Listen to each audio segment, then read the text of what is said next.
Alright guys, so game number 2 here. We are using the Hexproof deck once again. Looking at this opening hand, you would absolutely not keep this. There is not a single land to be found. We are absolutely going to have to drop this down to 6. And this is a much better looking hand. We have 2 lands available to us. We also have a creature and enchantments. Having 2 lands plus 4 enchantments here probably would have resulted in dropping down to 5. The deck is only a little bit creature late, so you really kind of need to hope for a creature in hand.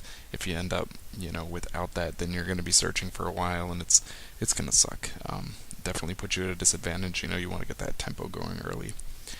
So I'm going to start with the Evolving Wilds, mostly for the fact that it's going to have that land coming in tapped. We don't have the early creature play, so we are going to be able to get this Ledgewalker in on turn 2. And without a problem, and not even, since we can't attack until turn 3 anyways, we'll have options then as far as what enchantments we want to put on it, assuming that it gets into play. My opponent does start with an island, so you can expect counterspells most of the time, especially, was a little bit worried about something like a Force Spike, which is definitely going to cause us all kind of issues. So he's going to play a second island and pass the turn. We top deck into a third land, which is great. We're going to have options now as far as putting enchantments out. I'm going to use the best of my mana here, so I'll start with the Armor of Thorns and follow it up with a Rancor. Now, I like to, at this point in time, given the option between Treetop Bracers and the, Armor of Thorns here, I absolutely would go with Armor of Thorns first in this case because of the Ledgewalker.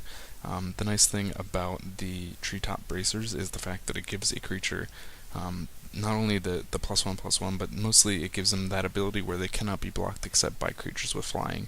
Now, since the Ledgewalker already has that ability built in, putting the Treetop Bracers on it is redundant, and you're not getting the most out of that card. You're only going to give your creature +1/+1, and the second part of this enchantment spell is just negated. So every time possible, I like to save those for any other creature that we want to put out. So swinging through, get my opponent down to 15. He does cycle away a Twisted Abomination to get a Swamp Form, clearly running some kind of blue-black control. I really, this deck, honestly, you get Hexproof is going so fast that it really doesn't give you an opportunity to always get familiar with what your opponent is running here. So we are going to, if the game allows it, there we go, pass through the turn here. So now we draw into the plating. I decided to suspend the plating in order to also play the Briar Shield on this turn. Nope, I don't want to close that. We'll keep him just off to the side here. I really wanted to be able to put the Briar Shield on this turn. The plating, I guess it really doesn't make a difference. I had intended this to, I was a little worried about a possible edict or some kind of answer from my opponent, but it's actually going to be game over as a spoiler here before this plating even resolves. So either play here would have been a decent one. Actually, I think in the end, Briar Shield turns out to be the right play because it allows me to actually end the turn. We'll see this real quick.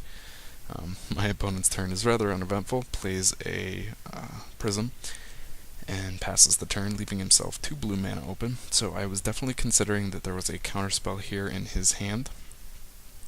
We get the Cloak, but we have no white mana to play. I probably should have used this Evolving Wilds early on to get choking on words here, get a Plains in that early game, and still would have been pretty good as far as getting the colors down. So here I am. I'm going to actually play for the win here.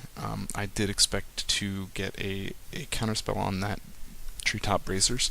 Like I just said a second ago, usually I try to keep those for other creatures, but here I have the ability to swing for the win because the Briar Shield has this sacrifice ability where I can sacrifice the enchantment to go for 2/2. So if the Bracers resolved, that would make this guy a 7/5, and then I can sacrifice the Bracer, so he's going to be attacking for actually 9/7. And if it didn't resolve, then I wasn't really out. The plating would come down on next turn, and I would be able to win that way. He doesn't actually have an answer for it, so that definitely worked out in my favor.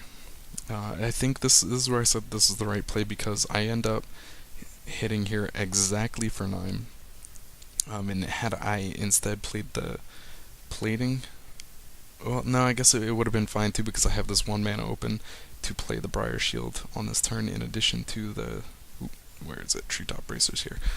So either way, it actually turns out that it wouldn't have mattered, if I decided to suspend the plating or cast the plating onto my Ledgewalker. I think it worked out mostly that way because of the fact that he didn't have a counterspell.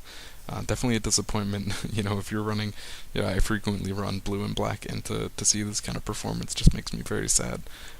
Where, no edicts, no innocent bloods, no counterspells, these are all things that I expected to face. But works out in my favor. I'm going to be able to swing through here for that exact 9 that I needed for the win. Getting another really fast victory. So check out the other games. Since they're all real fast, you definitely have no excuse for watching them all. And don't forget the deck tech and the article. Yep.